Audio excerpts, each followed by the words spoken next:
Bonjour à toutes et à tous. Pas mal d'éléments à commenter cette semaine. D'abord des marchés qui se portent toujours aussi bien et qui sont toujours à des niveaux au plus haut, hein, au plus haut historique au niveau global. Et même le CAC 40, qui est un peu en retrait, arrive à récupérer à peu près le niveau qu'il avait en début d'année 2020, c'est-à-dire avant la crise sanitaire.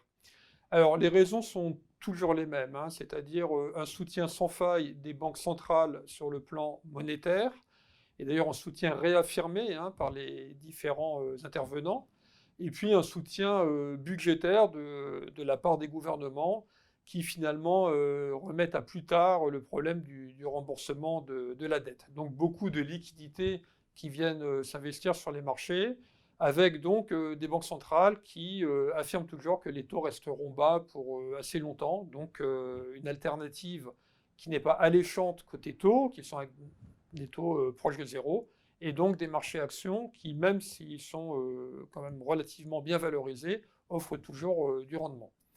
Donc c'est la principale raison. Et puis alors après, il y a quand même un œil qui est porté vers la Chine et vers Israël, un œil rassurant. Alors pour deux raisons différentes.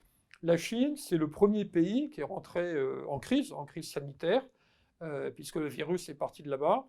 Et c'est aussi sans doute un des premiers pays à en être sorti au prix de confinements très stricts. Et on se rend compte que le rebond de l'économie a été très fort. Et donc, c'est peut-être un exemple, hein, à suivre pour les autres pays. Et puis Israël, là, c'est différent. C'est le pays qui a vacciné le plus. Et on aurait pu craindre qu'à l'issue de cette vaccination massive, il y ait des nouveaux cas et qu'on se rende compte que les vaccins n'étaient pas efficaces. Pour l'instant, ce n'est pas le cas. Donc, on a finalement ce regard tourné vers l'Est qui est plutôt positif.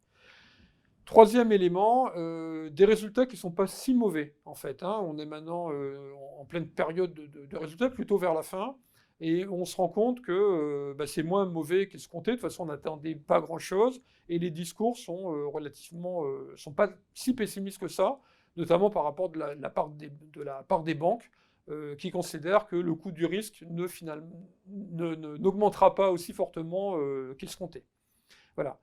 Deuxième élément assez intéressant, c'est le politique, parce que finalement, on se rend compte que reviennent au pouvoir les techniciens.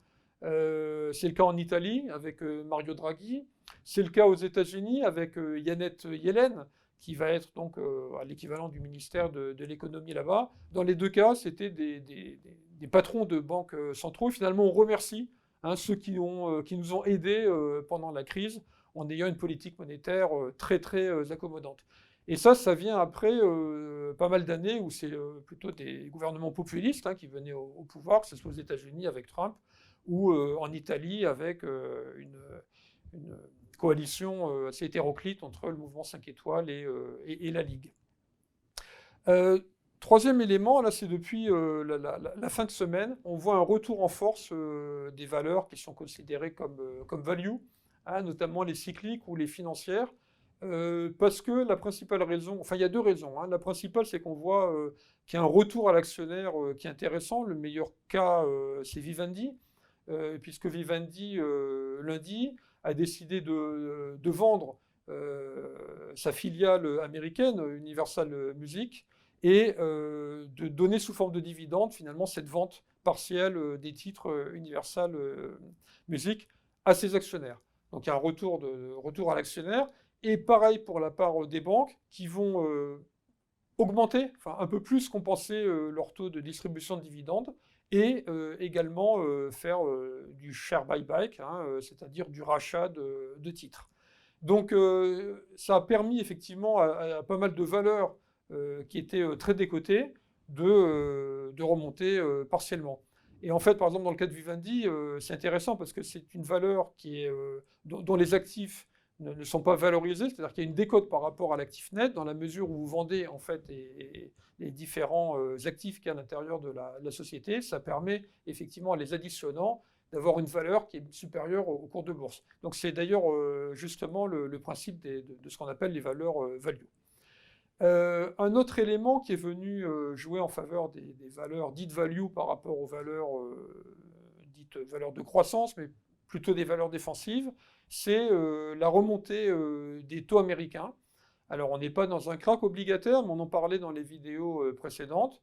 On a maintenant un 10 ans américain qui est proche de 1,25, ce qui effectivement engendre une pontification de la courbe des taux.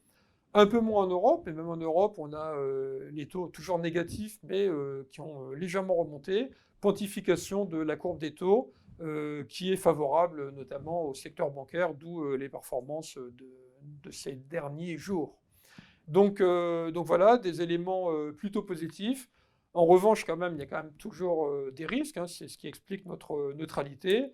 Les risques, ben, c'est le fait quand même qu'on a des marchés actions qui sont loin d'être donnés. On paye 18 fois les bénéfices des sociétés européennes sur l'année 2021, hein, enfin sur les 12 mois à venir, 18 fois en Europe, 24 fois aux États-Unis. Donc on est loin d'être dans des marchés bradés. Et à ce niveau de PER, de valorisation, on ne pourrait pas supporter des mauvaises nouvelles, soit en cas de tension un peu plus forte sur les taux d'intérêt, ce n'est pas notre scénario de base, mais ça pourrait arriver, soit en cas de rechute de l'économie suite à une résurgence de la pandémie. Là aussi, ce n'est pas ce qu'on voit à court terme, mais ça reste quand même des risques à prendre en compte, ce qui justifie effectivement qu'OFI reste neutre sur les marchés actions.